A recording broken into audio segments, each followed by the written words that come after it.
The world I remember is gone. The sky has not been blue in years.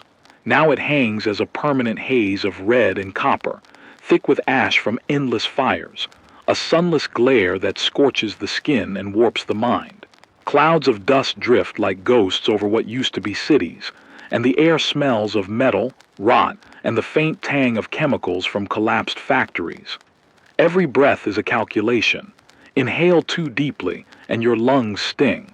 Breathe too shallowly, and your body cries for moisture that is no longer freely given. Rivers that once carried life through the continent are either bone-dry channels of cracked earth or swollen torrents of brown water that devour anything foolish enough to cross. Lakes have vanished. Reservoirs are empty basins, their concrete walls stained with decades of neglect. The soil itself has hardened, turning farmland into jagged plains of dust and stone. Crops no longer grow. Seeds lie dormant in the dirt, waiting for a climate that will never return. Cities have fallen into skeletal ruins. Skyscrapers lean, some toppled entirely, their windows shattered, steel beams exposed like the ribs of some long-dead beast. Streets are fractured, asphalt peeled back into ribbons, potholes swallowed by sandstorms that sweep relentlessly across every avenue. Familiar landmarks are unrecognizable. The cathedral with its spire now a jagged stump. The university reduced to hollowed shells where rats and scavengers now make their home. Street signs tilt at odd angles, unreadable through layers of grime and soot. Bridges have collapsed, leaving rivers as impassable barriers, severing what once connected communities. Nature has not reclaimed these spaces so much as reshaped them into a harsher version of itself. Forests have become charred skeletons. Even the stubborn weeds that push through cracks in sidewalks are brittle, gray, and sparse. Animals exist only in pockets, retreating from the heat and hunger, some driven to scavenger behavior themselves. Predators are fewer but more desperate, bolder in approaching human settlements. Humanity is fractured. Governments collapsed years ago, dissolving under the pressure of catastrophe, leaving behind lawless territories policed only by those willing to kill or barter ruthlessly for survival. What remains of society exists in pockets, small communities huddled in ruins or hidden shelters, sharing resources and knowledge cautiously, like fire in the night. Raiders roam the wastelands in packs, scavenging and terrorizing with little regard for morality. Travelers like me move quietly, wary of every sound, every shadow. Communication is limited. Word of mouth, shortwave radios, and improvised signal fires are the only threads connecting survivors. Institutions exist only as memory or fragile echoes. Schools are derelict. Libraries crumble. Hospitals hold no medicine, only bones of what was once care. Factories and power plants lie silent, choked by dust and debris, their machinery corroded by neglect. Where a functioning system once ensured some semblance of life, now only improvisation remains. Solar panels scavenged from rooftops, water collected from puddles or condensation, food traded in barter rather than grown or produced. And yet life persists. Small gardens hidden in basements, wells tapped with ingenuity, communities that still share bread or water. These are the fragile sparks that keep the world from becoming entirely void. Survivors are cautious, yes, but resilient, wary yet hopeful in ways that surprise even themselves. There is a nervous energy that ripples through the air, anticipation that the next quake, the next storm, the next fire could be the one that takes everything. Walking through the remnants of my city, I am haunted by the contrast of what was and what remains. A playground sits frozen in time, swings swaying in a ghostly breeze. A schoolyard is overgrown with dust, a forgotten chalkboard scrawled with lessons that no one will ever teach again. The juxtaposition of human memory and environmental collapse is jarring, the evidence of our civilization, and the ruthless force of a planet that no longer cares. Everywhere the world feels alive yet dead, alive with danger, unpredictability, and raw energy, dead with absence, ruin, and decay. Anxiety hangs over every decision, every step. The air is thick not only with dust but with the uncertainty of survival.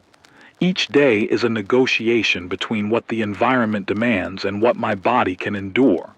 In this broken landscape, caution is survival, and observation is wisdom. To live here is to accept constant vigilance, to measure hope against the harsh arithmetic of decay. This is the world as it stands now, fractured, harsh, and unforgiving.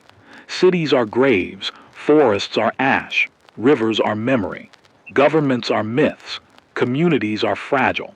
And yet in the cracks, in the shadows, in the whispers over a shortwave radio, life persists. Survival is measured not in abundance but in endurance, in the ability to move, to breathe, and to witness another sunrise, however dim, however dangerous, however fleeting. I am Miles Harrington. Once I had a life measured in simple certainties. A family, a home, a job that meant something, and a city that felt alive. I had routines, friends, neighbors, people I could trust. I had a world I understood, or at least one I could navigate with confidence. That world is gone now. In its place is dust, ruin, and the persistent echo of tremors beneath my feet. Survival has become an art, one that requires constant calculation and humility. I rise each day with the sun, or at least what passes for sun in a sky thick with red ash, and check the horizon. I measure the wind, the shifting clouds, the tremors beneath my boots. Every step I take outside carries risk. The ground itself is unstable, fractured by the constant aftershocks of the great Skyquake. Buildings sway and crumble without warning. Bridges have collapsed. Streets are cracked canyons that shift under the weight of my cautious steps. The city is a graveyard of steel and concrete, and every shadow holds the memory of lives lost, of families vanished, of people who once believed in a future that no longer exists. I survive through a mixture of observation, improvisation, and stubborn determination. Water is precious, rationed carefully in jars and canisters, collected from condensation or scrounged from wells others have overlooked. Food is scavenged from abandoned stores, forgotten pantries, or cultivated in small, hidden gardens I've nurtured in basements and rooftop planters. Fuel is rare. My radio generator runs on solar panels I salvaged, patched together with wires and tape, held together as much by hope as by engineering. Every day is a balance between risk and reward. How far can I travel to scavenge supplies without encountering raiders? How much can I carry without exhausting myself in the attempt? Every decision is life or death, and every miscalculation carries consequences I cannot afford. I move quietly, avoiding the fractured remnants of gangs and scavengers that patrol what's left of the city. Their law is brutal, their morality non-existent. Some would kill for a drop of water, others would barter your life for a can of beans. Trust is a currency I cannot afford. Loneliness is a constant companion, but it is preferable to the alternative. Still, the absence of connection weighs on me, heavier than hunger or thirst. I speak into the microphone of my shortwave radio because even if no one hears, it is proof that I exist. It is my voice, my claim to life in a world that has tried to erase humanity. Hope is what drives me forward. Without hope, I would not rise from sleep, would not move through cracked streets or scavenge abandoned buildings. Hope is fragile. It flickers like the tiny flame of a candle in the darkness. Sometimes it is a rumor, a story of a functioning well to the north, a small community that has survived, a scientist rumored to have devised a water filtration system.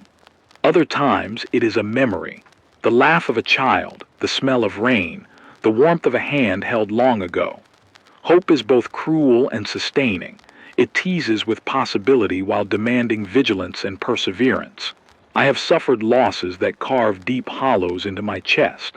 My family is gone, consumed by firestorms, disease, or the collapse of the infrastructure that once sustained life. Friends disappeared in silence, some claimed by the earth itself, others by desperation-fueled violence.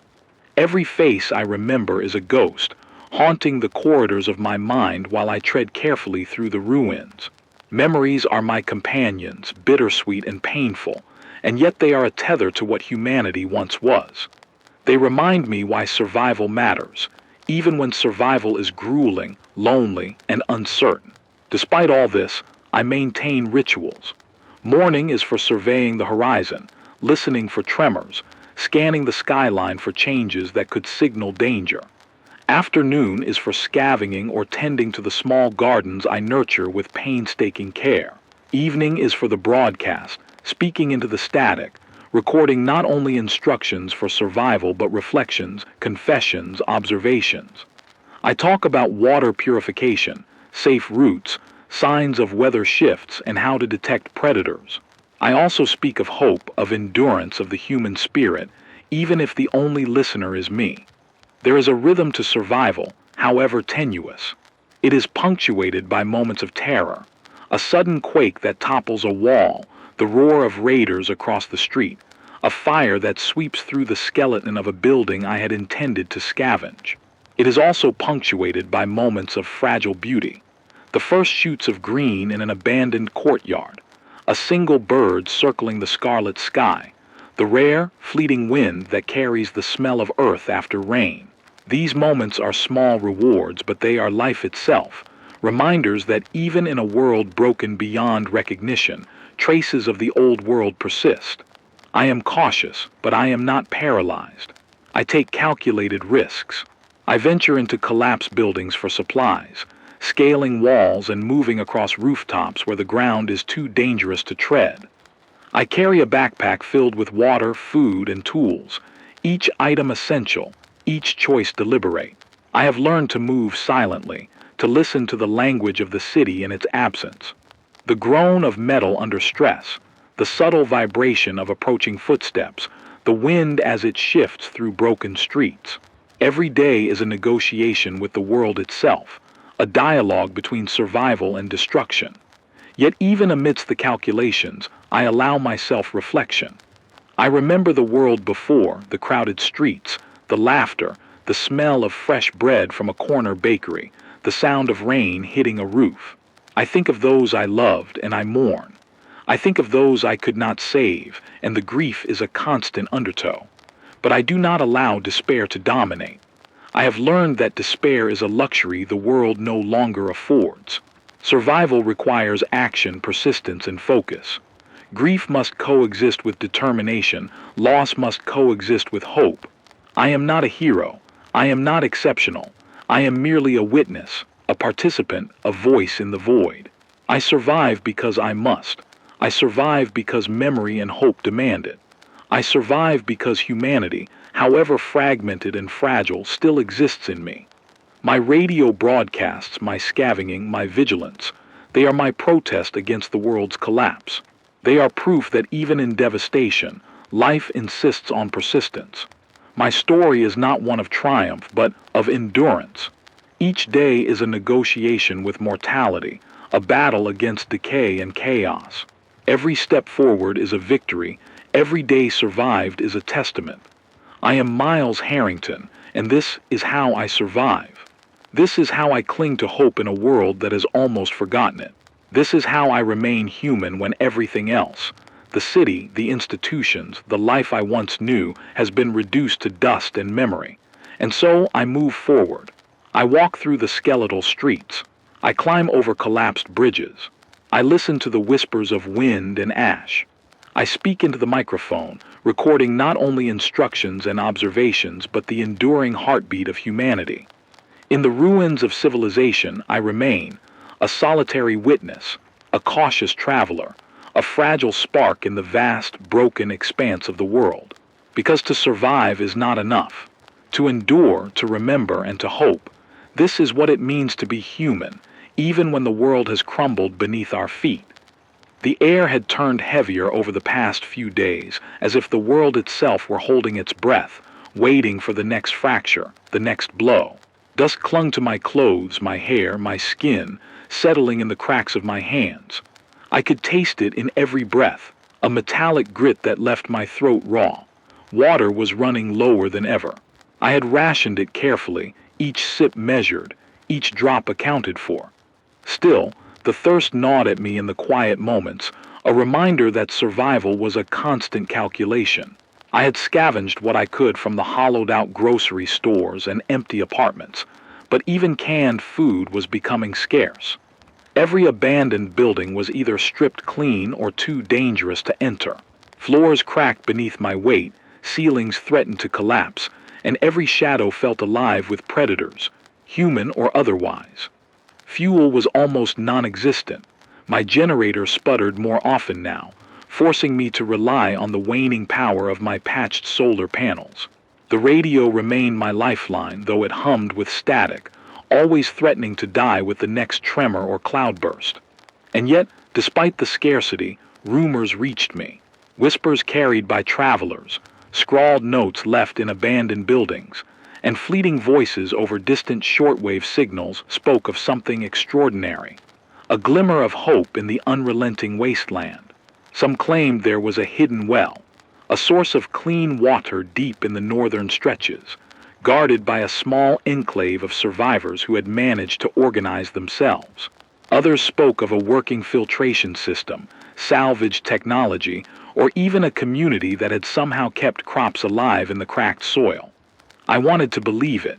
Desperation, more than hope, urged me forward. The thought of it consumed my days and haunted my nights. I would pace my rooftop in the dusk, staring at the red sky and the fractured skyline, imagining what might await beyond the ruined city, beyond the charred forests, beyond the ash-choked rivers. Perhaps it was real. Perhaps it was another cruel lie in a world that had become expert at deception. Trust in this world was a dangerous luxury. Every time a survivor appeared, I measured them carefully. Eyes, posture, tone of voice. Weapons and scars were signs of experience, but they also signaled willingness to kill. I had learned to smile without hope, to speak without revealing the depths of my desperation. I had been betrayed before, and the memory lingered like a stone in my chest. Yet the prospect of allies was too vital to dismiss entirely. Perhaps someone out there could share knowledge, supplies, or even just a moment of human connection. I decided to move. My plan was cautious. Scout the edges of the city, gather what I could from the abandoned outskirts, and listen for signs of movement in the north. The streets were empty of life, yet the silence was oppressive. Occasionally, the wind carried the faint sound of scavengers or raiders, low voices, clanking metal, the distant hum of a stolen generator. I avoided those paths, moving across rooftops and narrow alleyways where the fractured ground made foot travel dangerous. The northern district was especially treacherous. Once a hub of commerce, it was now a series of crumbling high-rises, their foundations gouged by tremors, their walls sheared by fire. Water had long since vanished from the fountains, and what greenery had survived in the plaza was now shriveled and brittle. I picked my steps carefully, scanning for traps, loose beams, or unstable masonry. A single misstep could be fatal. Halfway through my scouting route, I spotted movement in a collapsed alleyway. Shadows shifted unnaturally among the rubble. My hand went to the makeshift spear I carried, the weight reassuring in my grip. I froze, watching. Two figures emerged, gaunt, covered in dust and grime. They were scavengers or raiders. Their eyes gleamed with the same mixture of hunger and suspicion that I knew all too well. My heart thudded, a tight rhythm that threatened to betray my presence. I ducked behind a broken wall and waited, counting seconds that felt like hours. The figures moved past, chattering in low, guttural tones. I followed only when it was safe, careful not to make a sound. From their conversation I gleaned fragments, a mention of the north, a reference to water, a word I thought I recognized. Safe. Could it be the same rumor that had reached me over radio static? Or just coincidence, another cruel tease from fate? My pulse raced with the thought that this might be my chance to find the glimmer I had chased for weeks. I pressed on, navigating the broken city with increasing caution. The sun dipped lower, the red haze thickening into dusk. Shadows lengthened over the fractured streets, and the wind carried whispers of smoke from fires far beyond the skyline. I could feel the tension coiling in my shoulders, a constant reminder that danger lurked in every corner. Each step forward required vigilance, each breath measured, each movement deliberate. By nightfall, I had reached the outer limits of the northern district. The buildings were smaller here, partially collapsed houses and warehouses with gaping holes in their roofs. The streets were littered with debris, broken furniture, shattered glass, twisted metal. I settled into a partially collapsed building, using the shadowed interior for cover. My generator powered a dim light, just enough to check the maps I had drawn from memory and rumor. I considered my options. Moving further north meant leaving the fragile safety of the city ruins, venturing into open territory where the elements could kill as easily as raiders. But staying put offered no hope of water, no chance of replenishing my dwindling supplies.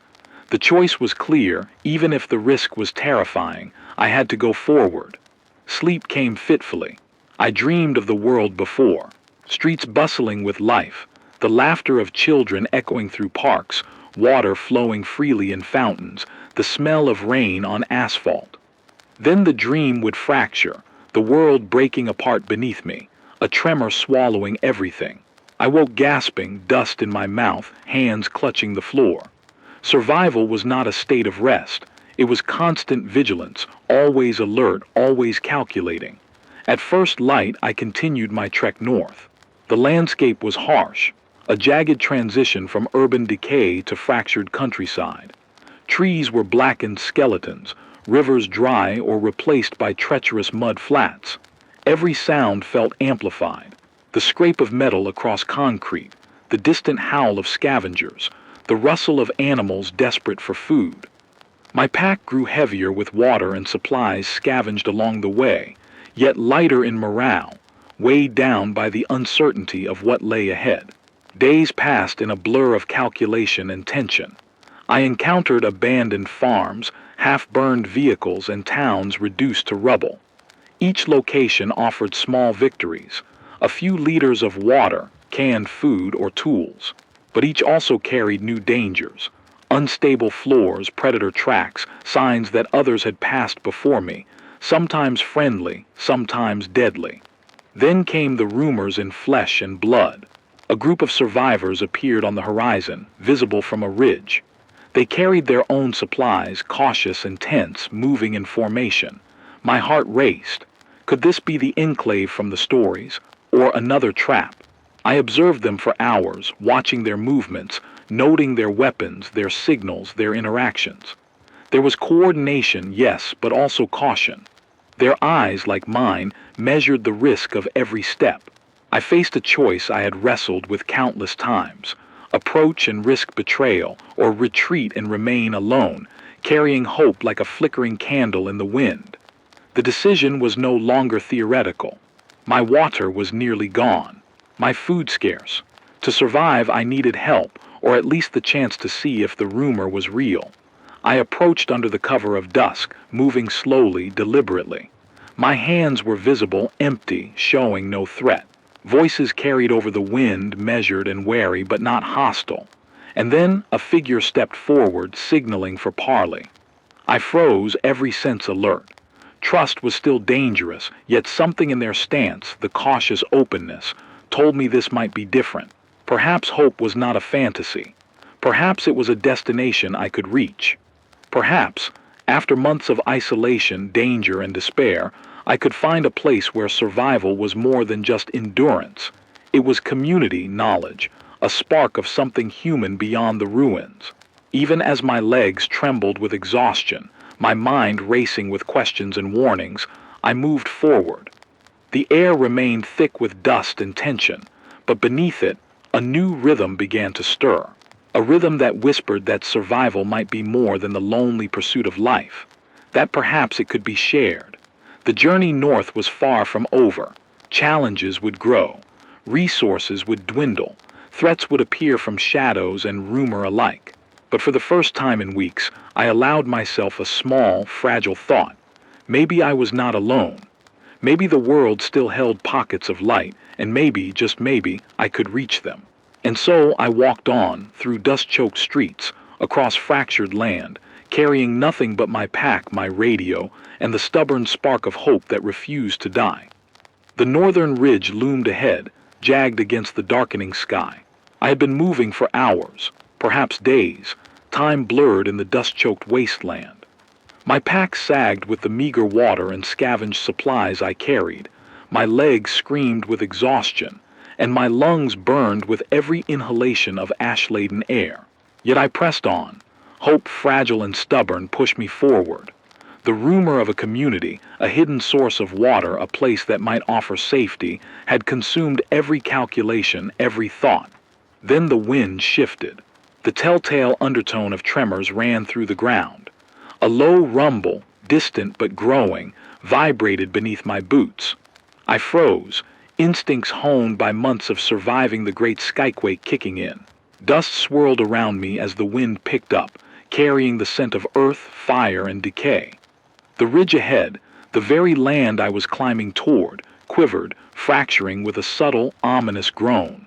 I realized with a sudden, bone-deep chill that another quake was coming, possibly larger than anything I had encountered since the world fell apart. But I could not stop. I could not turn back. Everything, my dwindling water, my exhaustion, the memory of lives lost, demanded that I see this through.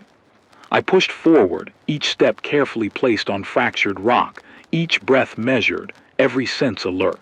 As I crested the ridge, I saw it. A valley tucked between jagged cliffs, partially shielded from the relentless ash winds. And within it, movement.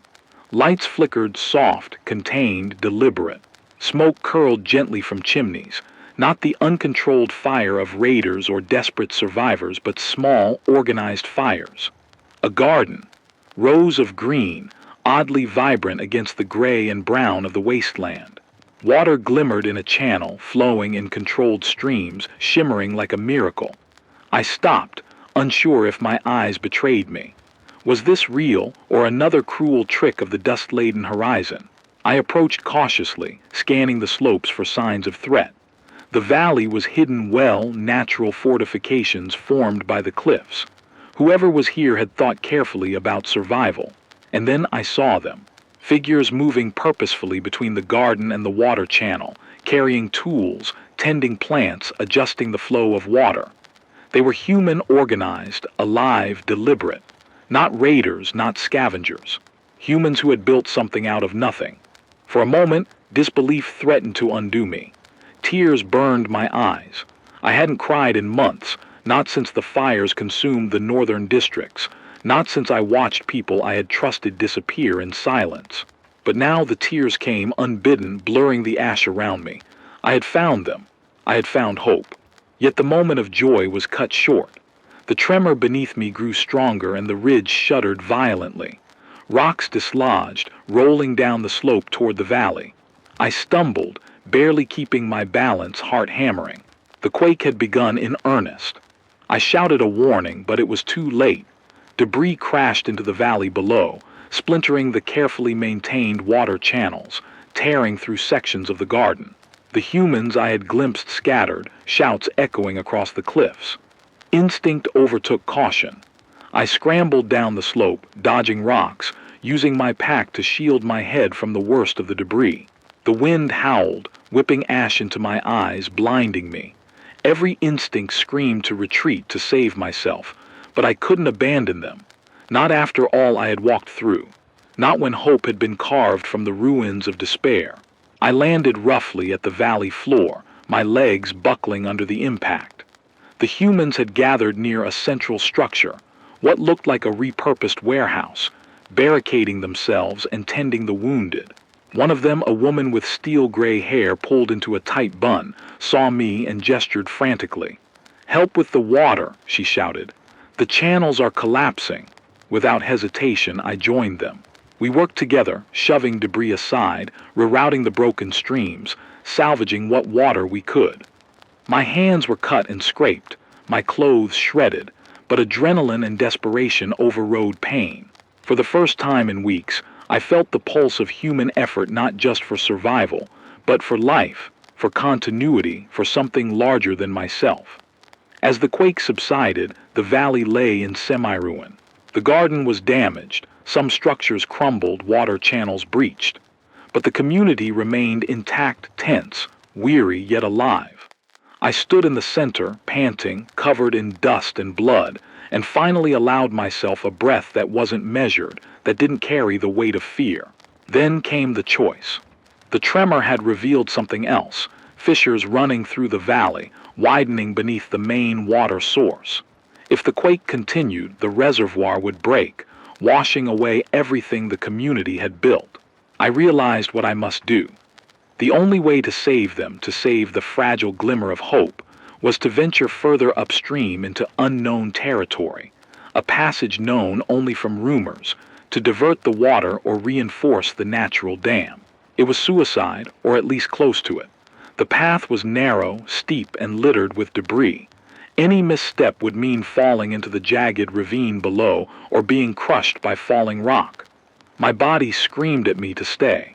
My mind warned of the futility, but my heart demanded it. I could not allow the only water, the only hope, to be destroyed. I had come too far, endured too much, to watch humanity vanish in the valley below. I approached the path, each step deliberate, every handhold tested. Rocks shifted beneath my weight, dust filled my lungs, sweat stung my eyes. Memories of the world before, my family, my city, the routines I had lost, flashed through my mind. Each memory was both comfort and torment, fueling the determination to act. I was not climbing for myself. I was climbing for everyone who had survived, for those who had been lost, and for the future that might yet exist. Halfway along the path, a sudden rockslide erupted above me. I dove to the side, narrowly avoiding the crushing weight of falling stone. My backpack snagged on a jagged edge, tearing loose, spilling precious supplies. Water containers shattered. My hands bled as I scrambled to retrieve what I could. The tremor had shifted the landscape further, leaving the narrow path unstable and treacherous. Panic threatened to take hold, but I forced it down. Fear was a tool, not a master. I moved methodically, testing each foothold, each rock, each outcropping of earth. Finally, after what felt like hours, I reached the upstream source, a narrow spring trickling from beneath a fractured cliff. I began the dangerous work of diverting the water, reinforcing the small natural dam with rocks, soil, and whatever debris I could salvage. Every movement required calculation. A single misstep would unleash the torrent I sought to control. My hands were raw, my muscles burned, my vision blurred from dust and sweat. But slowly, incrementally, the water shifted, redirected, flowing toward the valley in a controlled stream. Below, I heard the shouts of the community, realizing what I had done. Relief, hope, and gratitude carried on the wind. My body ached, my limbs trembled, but there was no time for triumph. The ground beneath me shuddered again, a reminder that the world was still unstable, still unforgiving. Yet in that moment, as I watched the first steady stream reach the valley without disaster, I felt a surge of something I had thought lost forever. Connection, purpose, humanity. I allowed myself a brief reflection. The choices I had made, the risks I had taken, the losses I had endured, all of it culminated here. Survival was more than endurance. It was action, courage, and the willingness to risk everything for the faintest spark of hope. I had faced death, isolation, and despair, and I had acted not for myself but for others. That realization hit me with a quiet, profound intensity. Hope was not naive, it was deliberate. Hope was action. As the sun set behind the cliffs, casting the valley in a reddish-golden glow, I finally descended. My body was battered, my hands torn, but the valley was alive. Water flowed, plants survived, and humans, determined, resilient, and cautious, continued to rebuild what the quake had threatened to destroy. I walked among them, a silent witness, a cautious participant, still carrying the weight of the world I had traversed, but now sharing it, if only for this moment, with others. And in that shared effort, I glimpsed the faintest certainty that survival was not just a lonely struggle. It could be communal, deliberate, and meaningful. I had reached the turning point, not just in the journey north, but in my own understanding of what it meant to endure, to act, and to hope in a world fractured beyond recognition. The wind carried dust and ash across the valley, and I realized that danger was never truly gone.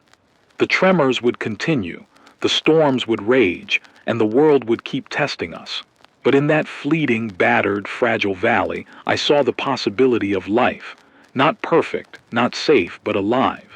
And for the first time in months, I allowed myself a thought that had seemed impossible. Maybe we could endure. Maybe we could survive. The valley was quiet in the aftermath, though not in the way of peace. The tremors had subsided for now, leaving only a trembling ground that still smelled faintly of cracked stone and displaced earth. Water trickled steadily through the repaired channels, flowing toward the gardens and the shelters with a soft, life-giving murmur. It was almost beautiful, if one could call the fragile survival of a battered community beautiful. I sat on a fractured stone near the edge of the main channel, my hands raw and bleeding from my efforts upstream, my body bruised and stiff from hours of scrambling across unstable cliffs.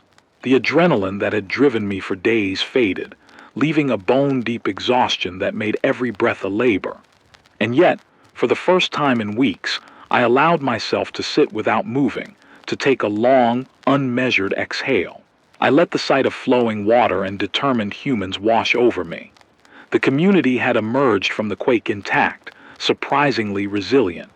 They moved with purpose, tending the gardens, reinforcing shelters, checking water levels, and comforting the few wounded.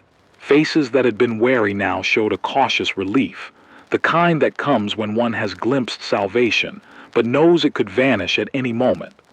I watched them, feeling a mixture of pride, humility, and fatigue. My actions had saved their water source, yes, but they had also saved a fragment of humanity itself, a seed, tenuous yet stubborn in the broken landscape. I wandered through the valley, taking note of the damage. Some sections of the gardens had been destroyed by the quake. Rows of fragile crops lay flattened, their stems bent and bruised. Paths between the shelters had cracked, leaving jagged crevices that threatened to trip anyone in haste. A section of the reservoir's edge had collapsed, though it had been reinforced just enough to prevent catastrophic flooding. Nature, it seemed, had both punished and allowed us a second chance. The valley was not restored. It was still fragile, still precarious, but it had survived. The survivors moved around me, and I noticed small acts of care. A young man helping an elderly woman adjust her shelter, a child bringing fresh water from a small pool to someone who couldn't reach it, a pair of adults working together to clear debris. Life had returned, even if battered, even if tenuous.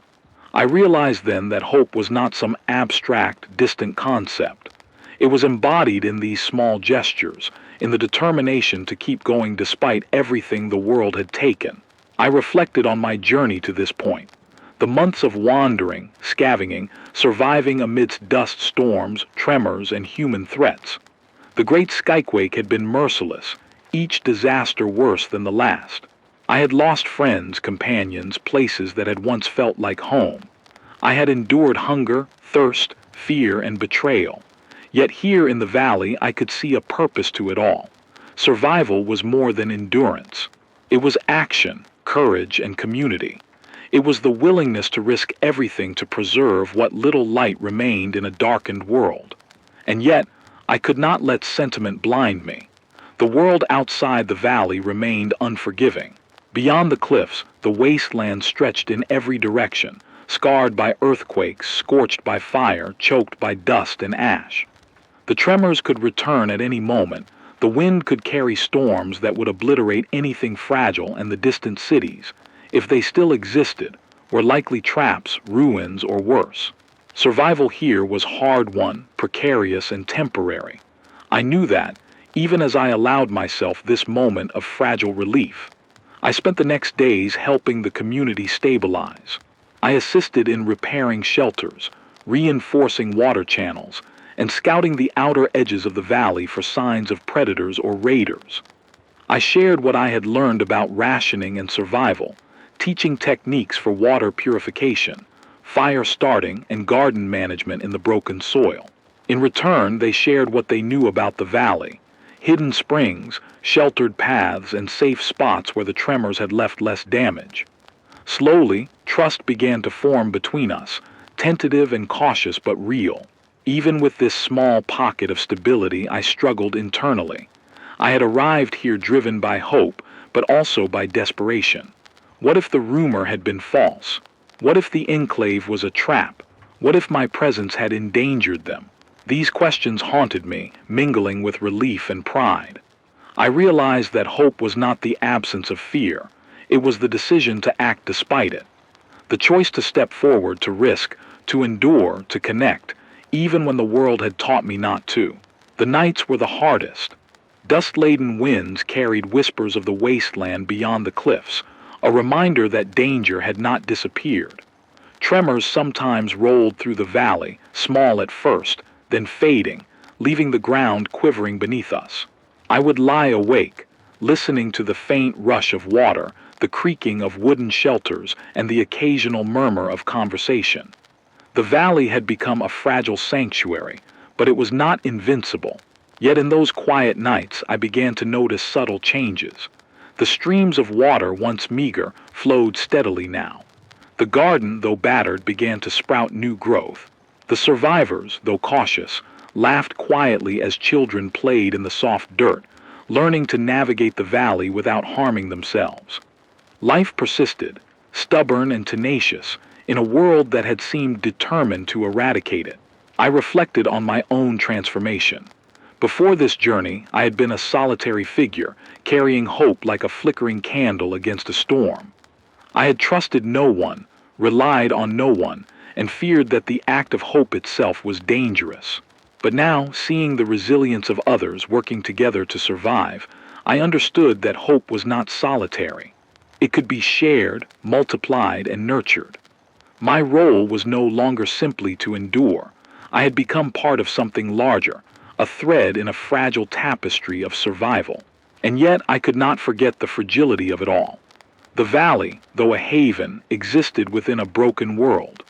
The scars of the great Skyquake, the fires, the storms, and the relentless dust storms remained etched into the landscape.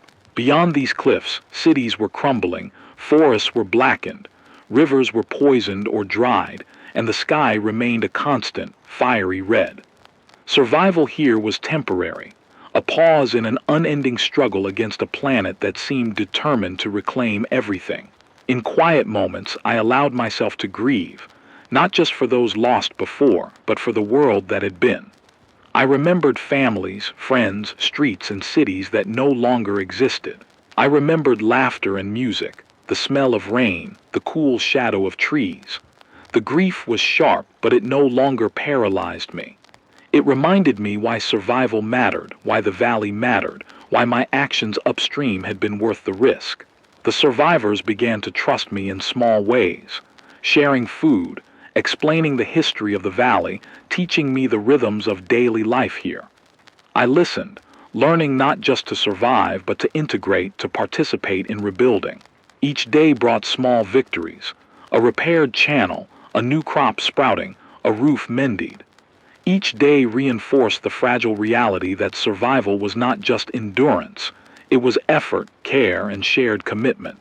I began to think about the future, not just tomorrow, but weeks and months ahead. The valley offered hope, but only if we maintained it. We needed to plan for droughts, for future tremors, for human threats. I realized that survival was not static. It required constant vigilance, adaptation, and courage.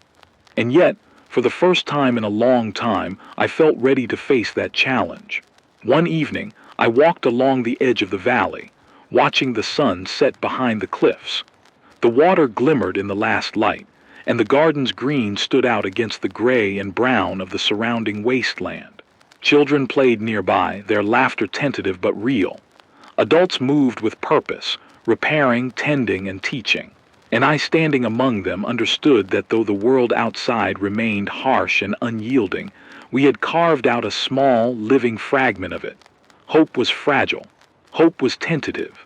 Hope could vanish with the next tremor or storm. But hope existed, And for now, that was enough. I sat at the edge of the water channel, tracing the flow with my fingers, and allowed myself to feel something I had almost forgotten: relief, accomplishment, and a quiet determination. I had survived, yes, but more importantly, I had acted. I had contributed to something larger than myself, and in doing so, I had reclaimed a fragment of what it meant to be human. The valley would not last forever, and the world beyond would continue its harsh tests. But the water flowed, the gardens grew, and the survivors persisted. And I persisted with them, no longer a solitary figure in a wasteland, but part of a fragile, defiant, and beautiful human mosaic. The dust remained. The tremors would return. The fires and storms could strike again at any moment. And yet, as I watched the faint glow of firelight and lanterns against the encroaching darkness, I allowed myself one thought, small but unwavering. We are still here. We endure. And as long as we endure, there is a chance, however fragile, for life, for hope, for survival. The valley slept under a sky still tinged with fire, the ash settling like fine sand over the fragile green life we had fought to preserve. The tremors had passed for now, but their echo remained in the cracked earth, in the sway of water channels, and in the cautious eyes of the survivors. Life persisted here, stubborn and defiant, yet fragile as a candle flickering in a storm. I walked through the valley one last time before nightfall, feeling the weight of the days behind me and the uncertain hours ahead. I had discovered something I hadn't felt in months, maybe years. A sense that survival was not an endless drift through dust and fear. Here, in the quiet labor of humans striving together, I glimpsed continuity. I saw the stubborn green shoots of crops pushing through broken soil, the water flowing calmly after the chaos, and the humans tending to each other with careful hands. They were bruised, wary, and cautious, but alive. That in itself was a small miracle in a world that had stopped granting them. Yet the relief was tempered with awareness. The great Skyquake had not ended. Nature had not forgiven us. The storms, the tremors, the dust storms, they would return. And beyond the valley, the world remained fractured. Cities I had once known were likely gone, rivers poisoned, forests blackened, and skies forever tinged with the angry hue of collapse. Survival was not permanent. It was fleeting, earned moment by moment, decision by decision, breath by breath. I sat by the main water channel, feeling the cool trickle across my hands, and reflected on everything I had endured. The months of wandering, the tremors that shook the ground beneath my feet, the dust that filled my lungs and eyes, the hunger, thirst, and constant threat of human and natural peril. All of it had led to this fragile haven. I had risked my life to secure water, to protect the community, and to act against the indifferent cruelty of a collapsing world. In return, I had found purpose, connection, and a small, stubborn glimmer of hope. Hope so fleeting, so delicate, it could be snuffed out in an instant by fire, flood, or tremor. And yet here it was, a community, tiny and wary, surviving where the world around them had failed. I realized then that hope was not an abstract promise. It was tangible. It was water that flowed, hands that helped, voices that reassured, and gardens that refused to wither. It was the decision to continue, not despite the world's cruelty, but because of it. I looked at the survivors around me. Some tended the gardens, coaxing new growth from the fractured earth. Others checked shelters, reinforcing walls that tremors had weakened. A child laughed softly, chasing dust motes in the fading light, and a smile flickered across my face, long forgotten in the shadowed days of wandering alone. In these small moments, life asserted itself, not perfectly, not safely, but insistently. Still, I knew the struggle was far from over. Resources remained scarce, and the valley's isolation was both a blessing and a curse. Outside, the wasteland stretched in every direction, barren, unyielding, and unrelenting. I could not promise safety. I could not pretend that the world had healed. But I could fight, I could act, and I could bear witness to life in the midst of collapse. That was the only assurance I could offer. The nights were the hardest. Even in this temporary refuge, sleep came fitfully, haunted by visions of dust storms, collapsing cliffs, and past losses. Yet in the dark, I also felt the pulse of continuity, the quiet breathing of the survivors around me, the soft rustle of water, and the resilience that hummed through the valley like a muted, persistent drumbeat. Life, no matter how fragile, continued. I thought of all the people I had lost, the families, friends, strangers, whose lives had been claimed by the world's fury. I carried them with me in memory, in grief, and in the resolve to survive. Their absence shaped me, but it did not break me. Each step I had taken, each risk, each act of endurance had been a tribute to the ones who could no longer walk beside me. And now, in the quiet aftermath of the climax, I understood that survival was also a form of remembrance. I rose and walked to the edge of the valley, looking outward. The cliffs framed the horizon, jagged and unforgiving. Beyond them, the wasteland continued, indifferent and eternal. And yet I felt a quiet, stubborn determination. Tomorrow would bring tremors, dust storms, and uncertainty, but I had witnessed life persist in the face of it. I had seen hands rebuild what the quake had broken, and I had contributed to that renewal. That was enough to carry me forward. The survivors were not merely passive victims of circumstance. They were living defiance. They were proof that even amidst devastation, human will, ingenuity, and compassion could endure. And I, for the first time in what felt like an eternity, felt less like a solitary voice in the void, and more like a participant in something larger, a mosaic of fragile yet persistent humanity. I thought about the choices ahead. Survival required vigilance, resourcefulness, and courage. We would need to plan for future tremors, droughts, and storms. We would need to protect our fragile crops and water supply. We would need to navigate the occasional encounters with desperate or violent humans outside the valley. The struggle was unending. There would be no finality, no neat resolution, no clean victory. Only the relentless act of continuing, of adapting, of enduring. And yet that was not despair. That was life. That was humanity. That was hope. I settled back near the water channel, watching as the last light faded and the valley slipped into night. The survivors moved quietly, tending the last chores before rest. I felt the ache of exhaustion, the sting of old wounds, and the weight of everything I had carried. But I also felt a quiet pride, a tempered optimism, and a renewed commitment. For today the water flowed, the gardens survived, the community endured, and I, wounded, tired, haunted by the past, yet alive, remained. That in this fractured world was enough to keep going. So I speak to anyone listening now, to those wandering through dust and ruin, to those clinging to life amid tremors and storms. Survival is fragile, hope is tenuous, and the world may seem lost. But you endure, you act, you persist, and in doing so you carve out life in the ruins. Every small effort matters. Every act of courage, compassion, and ingenuity ripples outward. You are not alone, even when the horizon seems endless and barren. I don't know what tomorrow holds. I cannot promise safety, nor can I guarantee that the fragile threads of life we cling to will remain intact. But I do know this. For today we have survived. For today we have chosen to act rather than surrender. For today hope exists, however small, however fleeting. Stay alive. Stay human. Tend to each other. Protect the fragile. Nurture the small victories, and move forward even when the dust blinds your eyes. The world might have been torn apart, but as long as we breathe, as long as we act, as long as we endure, there is a chance. And that chance, however uncertain, however fleeting, is enough.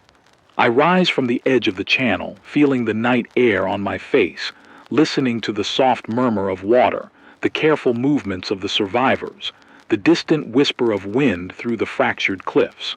I carry the memory of the past, the reality of the present, and the possibility of the future.